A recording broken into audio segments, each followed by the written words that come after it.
हो ते रात्री भरत्या काम उडू लागला तुमच्या नावानं सारखं मंगल अगं ते मंगळवारी कंदुरीचा कार्यक्रम आहे ना ते तिकडे जाऊ म्हणू लागला. काही बोलते पिदाडे ते रात्रीच चल म्हणू लागला मला. आता त्या टायमाला कसं जायचं त्याला म्हणलं जाऊ दे उद्याच्याला जाऊन येऊ. असं होय. तुम्ही का मला येडा समजलंय का?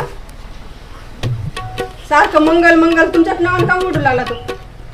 अगं नाही गे तसं काय नाही.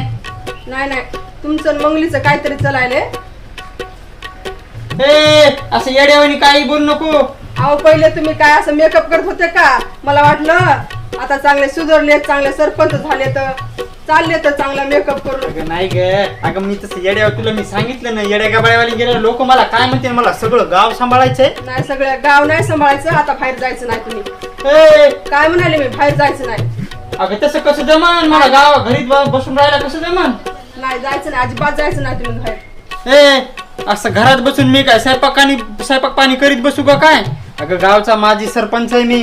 मला गावाच्या बाहेर जावंच लागन. गावाचा राडा सगळा सांभाळायचा आहे. मला पुन्हा सरपंच व्हायचंय.